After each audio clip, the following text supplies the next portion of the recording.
Waouh! Waouh! Franchement, des cœurs en commentaire pour Papa Yassa. Ce chapitre 1149 de One Piece, c'était une masterclass. Franchement, ce chapitre, il était exceptionnel. 9,5 sur 10, je ne veux rien entendre. Zéro discute. Ce chapitre, il était incroyable, les gars. Je ne sais pas, ça fait depuis, je pense, le chapitre 1138 que je n'ai plus lu un chapitre de One Piece aussi bon. Pour moi, un chapitre bon, c'est un chapitre dont tu ne t'ennuies pas pendant la lecture. Et ça, je le ressens avec Boruto Double Vortex. Je le ressens avec l'œuvre Boruto Double Vortex. Je ne m'ennuie pas pendant la lecture. Là, avec One Piece, sur les derniers chapitres, bah, je m'ennuyais. Je vais pas vous mentir, je m'ennuyais. C'est vrai qu'il y a eu une période où on avait, je crois, 2-3 chapitres sur un mois qui était vraiment exceptionnel entre le chapitre 1136 et le chapitre 1139.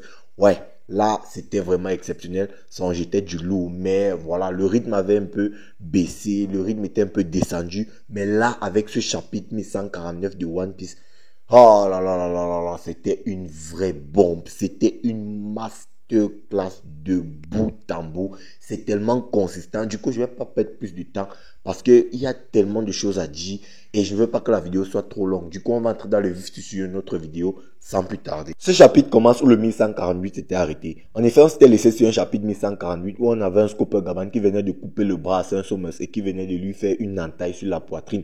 Et on recommence donc avec ce chapitre 1149 de One Piece où on a un Scooper Gaban qui ne laisse aucun répit à Saint-Somers, étant donné qu'à peine il a atterri, qu'il se remet déjà à attaquer Saint-Somers. Somers va tant bien que mal contrer l'attaque de Scooper Gaban via une technique qu'il nomme le mur de ronces. Ce sont des ronces qu'il fait pousser et dont il induit son acquis de l'armement. Mais malgré tout, Scooper Gaban, il est trop puissant pour Saint-Somers. Du coup, Saint-Somers va utiliser deux autres techniques pour essayer de contrecarrer les plans de Scooper Gaban et de lui faire aussi des dégâts, étant donné que il va faire surgir des épines, des ronces du sol et le sol sera très épineux et il va attaquer avec d'autres ronces. Papa Yassa va découper ses ronces mais il sera gêné par les épines sur le sol. Somers va demander à Papa Yassa qu'est-ce que Scooper Gaban fait sur cette île de Elbaf, ce à quoi Gaban va répondre qu'il n'est pas là pour faire la causette.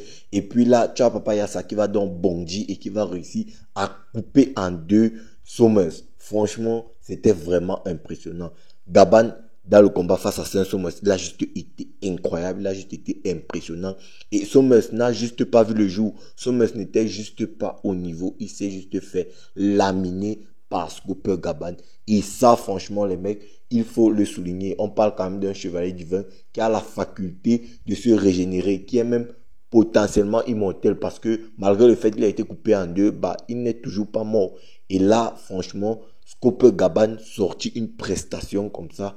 Waouh, là je dis waouh. Et là, peut-être en fin de vidéo, on en reparlera sur la faculté de régénération des chevaliers divins. Donc, le personnage de Gaban a donc vaincu Saint-Somers et on comprend donc clairement qu'ils ne sont pas du même niveau, ils ne font pas partie du même monde. Maintenant, il y aura une conversation entre les Mugiwara étant donné que, bon, déjà on va parler du jambon, le jambon Jinbe. Bon, là où tu as une Nico Robin qui essaie de faire tout son possible pour essayer d'aider Scooper Gaban. Là, toi, tu as le jambon Jinbe, lui, il te dit, bon, non, son fruit du démon, c'est le fruit des ronces. Du coup, ce fruit du démon, il est assez contraignant pour toi. Bouge-toi.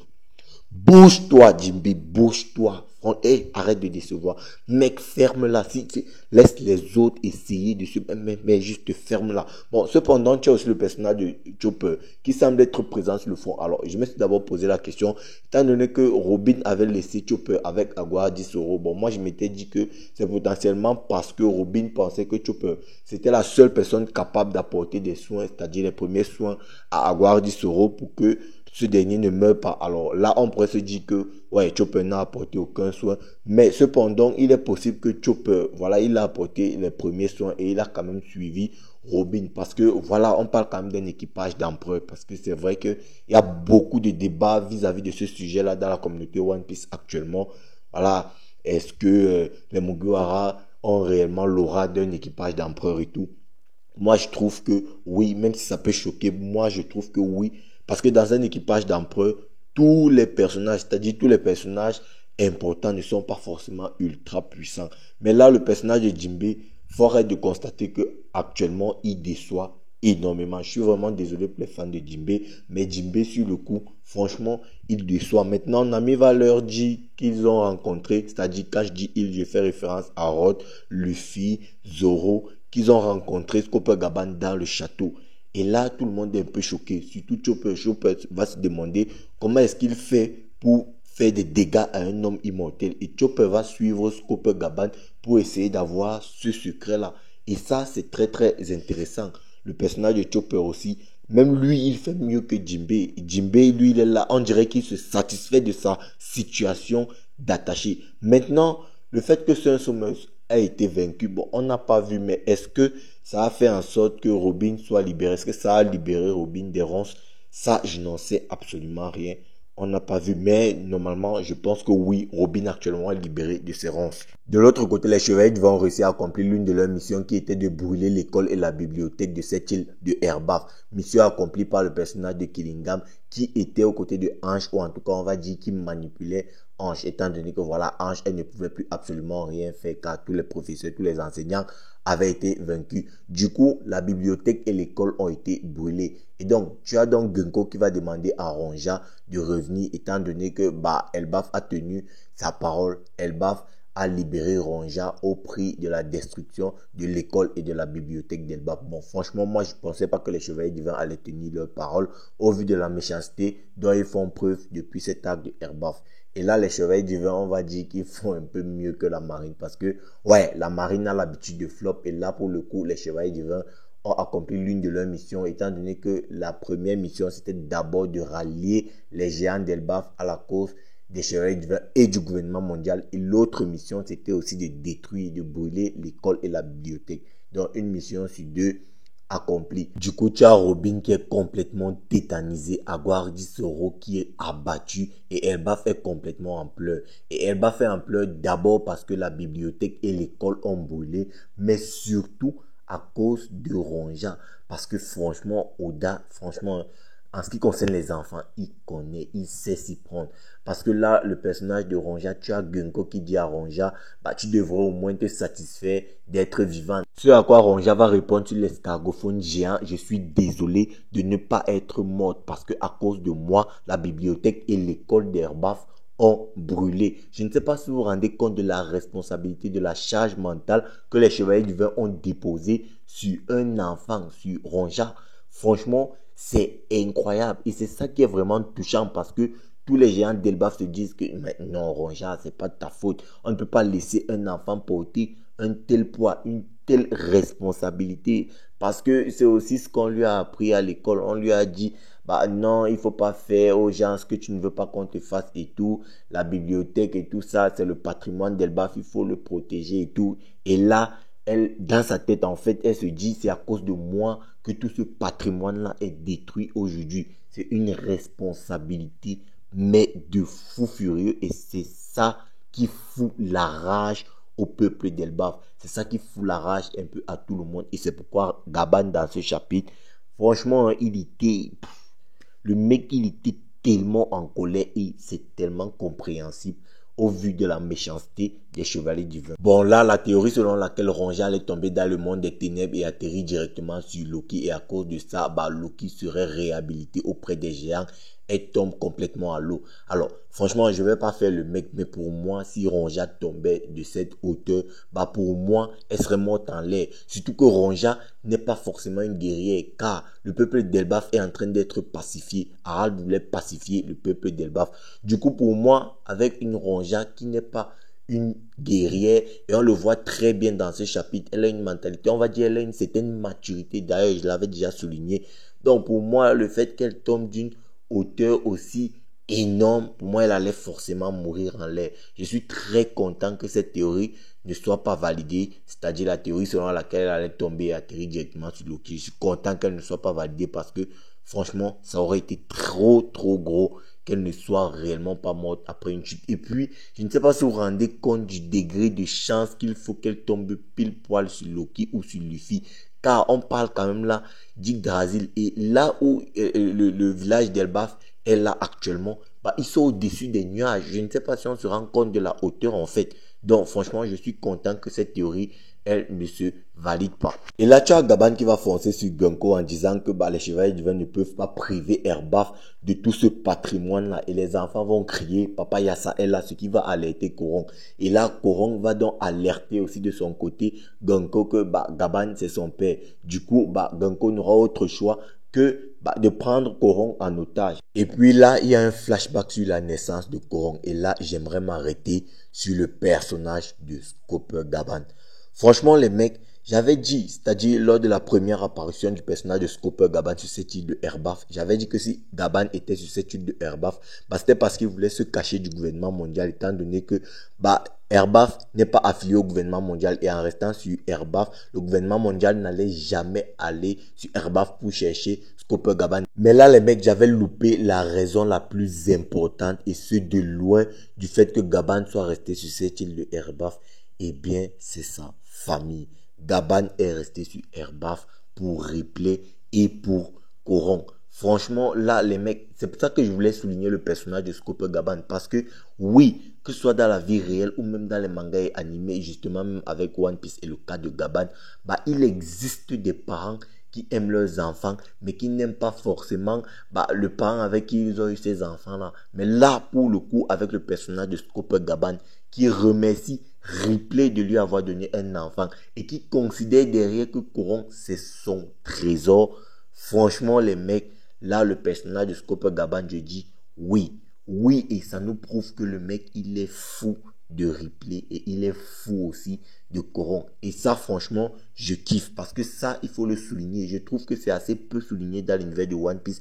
Mais ce genre de marque d'affection là, franchement, il faut le souligner. Surtout que j'avais déjà lâché beaucoup, on va dire, d'intrigue vis-à-vis de la relation Ripley-Gaban. Et là, au vu du fait que, voilà, tu vois, tu sens qu'il y a cette, comment dire, affiliation entre Coron et Gaban, il y a cette complicité entre les deux, les mecs se comprennent et tout, voilà, il y a cet amour-là que tu ressens vraiment. Et franchement, j'ai beaucoup kiffé revoir le jeune Gaban.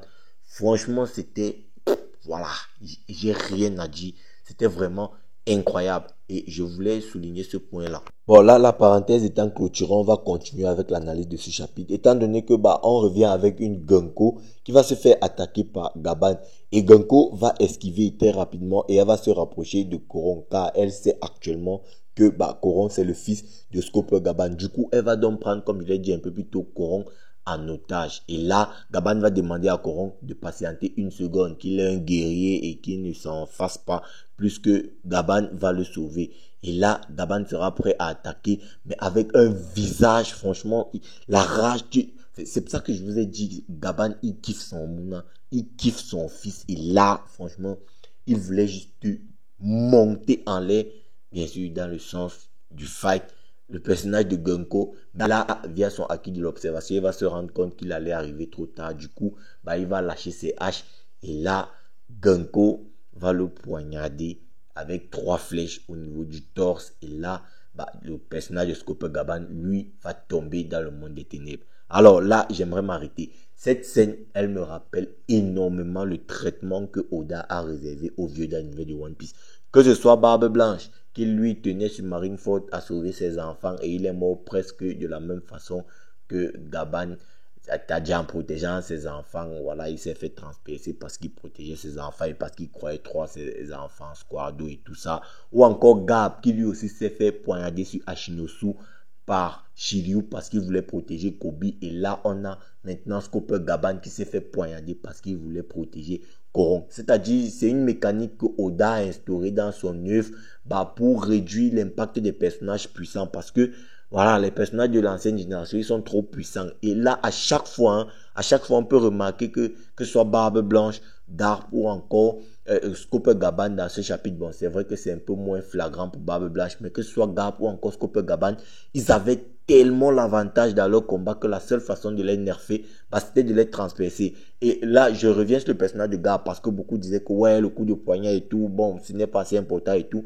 Mais là, je pense qu'avec ça, vous allez réaliser à quel point le coup de poignard, c'est-à-dire le fait de se faire poignarder, c'est super important. Là où tu avais un Garp qui lui s'est fait poignarder à 2 reprises, mais malgré tout, il était en train de se taper une barre face au pirate de l'île de la Ruche. Là, tu as un Scooper Gaban qui est poignardé et puis là, on a l'impression qu'il est complètement KO. Vous réalisez maintenant à quel point Garp était juste impressionnant. C'est-à-dire, même lorsqu'il était poignardé, Aokiji ne faisait toujours pas le poids.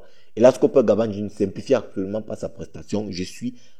On ne peut plus convaincu et satisfait de la puissance de Scoper Gaban. Il était juste monstrueux, mais le coup de poignard, voilà. Mais rassurez-vous les fans de Scoper Gaban, je ne pense absolument pas qu'il soit mort, étant donné que ce n'est absolument pas le seul personnage à se faire transpercer dans le torse, mais qui aurait survécu. Directement même sur cet arc de Erbaf, on a un Loki qui s'est fait transpercer par le Cerberus de Shamrock, mais Loki, il a reçu des soins et il est, on va dire, bonne santé. Franchement, ce serait quand même assez exagéré, mais il est encore en vie. Il est toujours en vie et il est là. Et je pense que ce sera pareil pour le personnage de Scoper Gaban. Surtout que j'ai l'impression que là, pour le coup, c'est lui qui va tomber sur Loki dans le monde des ténèbres. Et là, il va tomber dans le monde des ténèbres et il va croiser qui là-bas, Luffy, Zoro, Sanji et Loki. Et là, pour le coup, je pense que c'est Gaban en ce moment qui va apprendre le moyen de contrer l'immortalité des chevaliers divins à ces personnages-là. Parce que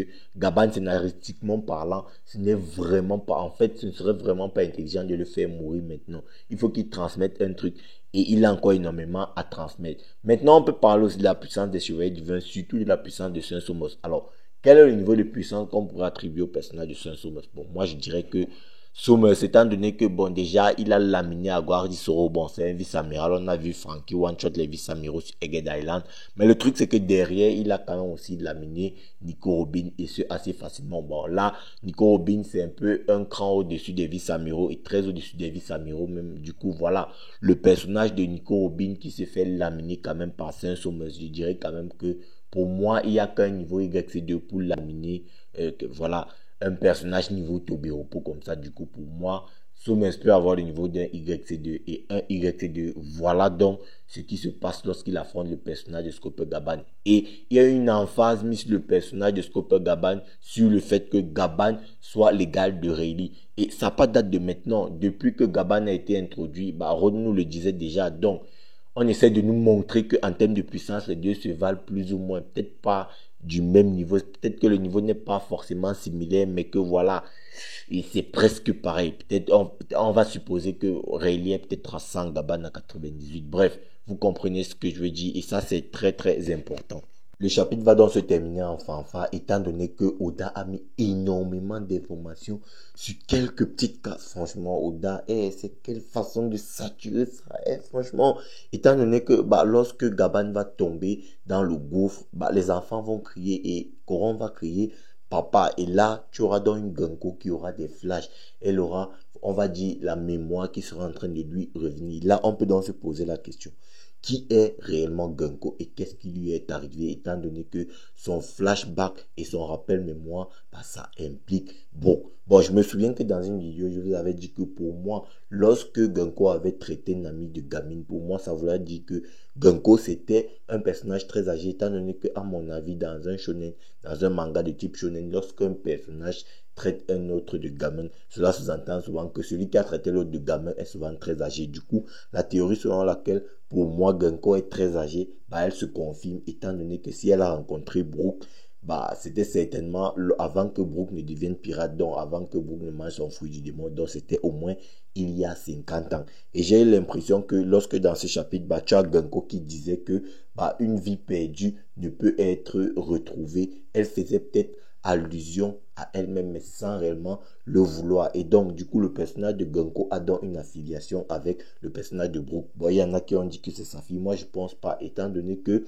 là, dans le flashback, on a une femme qui ressemblait à Genko qui criait paix. Et si on se réfère à ce qu'on a, Brook, lui, il était un garde royal. Et très souvent dans l'univers de One Piece, c'est la noblesse qui appelle leurs parents père. Et on le voit directement dans ce chapitre avec un Coron qui justement appelle son père papa. Et là, dans le flashback de Genko, on voit une femme dit père. Et pour moi, si cette femme-là, qui serait potentiellement Genko, qui ressemble à Genko, a crié père, c'est parce que pour moi, c'était une princesse. Et moi, ma théorie serait que cette princesse serait tombée amoureuse de Brook. Et la petite fille avec qui Brook était, je ne sais pas si on peut dire que si c'était sa fille. Bon, pour moi, ce n'était clairement pas sa fille. C'était peut-être une fille que Brook avait adoptée, une fille avec qui Brook était attaché, ou peut-être même que c'était même la fille de cette fille qui criait père là. Bref, on n'en sait encore trop rien. Mais pour moi, ce n'est absolument pas la fille de Brook, et Brook n'est vraiment pas parent à mon avis, parce que s'il avait été, on voit directement, regardez par exemple la réaction de Gaban lorsqu'il apprend que Korong est en danger, et regardez la réaction de Brook lorsqu'il aurait potentiellement rencontré sa fille qui pour certains serait Genko. Brook dit qu'il dit juste elle lui ressemble, il n'a pas de réaction très émotionnelle, on a l'impression que il parle d'elle comme quelqu'un qui lui a été très proche, mais pas au point d'être ça, d'avoir été sa fille. Donc, pour moi, non. Je dis clairement, non. Brook n'est pas le père de Genko. Maintenant, le chapitre se clôture avec une émue qui va prendre possession de Genko lorsque Genko s'apprêtait à aller sauver Brook quand même, parce qu'il faut le souligner. Et là, tu as émue qui va dire: vous êtes en train de perdre du temps, la TSN de Marie-Joise est en feu et tout. Bon, là, il n'y a même pas de discussion, étant donné qu'au chapitre 126, on avait directement les informations. L'armée révolutionnaire était en train d'empêcher le ravitaillement en denrées alimentaires de la noblesse des dragons célestes. Du coup, il y avait un peu le vaisseau et tout ça qui se faisait exploser, et Lafitte regardait ça. Donc, pour moi, on a là un potentiel probable combat Dragon versus Shamrock. De base, moi, je me suis d'abord dit que Dragon allait affronter Im. Mais là, il m'a débarqué sur Herbaf et là, ça va être chaud. Et on peut aussi se demander clairement qu'est-ce que Genko a de spécial. D'ailleurs, beaucoup l'avaient remarqué, c'est la seule Dragon céleste, la seule chevalier divin qui ne porte pas de nom de saint. Donc, Genko a un truc de spécial que Imu a ciblé. C'est donc quoi? On n'en sait encore trop rien. Et donc cela laisse sous-entendre que Imu via le corps de Genko va certainement faire une grosse dinguerie, mais de fou furieux. Et du coup les chevaliers divins, parce que pour moi c'est un sommet là où il est là, il ne peut plus absolument rien faire. Pour lui la seule échappatoire ce serait de rentrer sur Marie-Joise pour que voilà, Imu lui octroie de nouveaux pouvoirs. Pour moi, ce que Gaban a fait, ce n'est pas couper le pouvoir de l'immortalité des chevaliers divins, parce que pour moi, il n'y a que Imu qui peut faire ça. Mais ce que ce Gaban a fait, pardon, c'est juste couper la transmission entre Summers et Imu, si on peut le dire comme ça. Bref les amis, la vidéo est arrivée à son thème. Je ne veux pas qu'elle soit trop longue. J'espère qu'elle vous aura plu. N'hésitez pas à me dire ce que vous en pensez en commentaire. Check la vidéo à l'écran, like si elle t'a plu, partage. Et puis nous, on va se dire ciao pour une prochaine vidéo. Portez-vous bien sur Animarium. Peace les bros. After.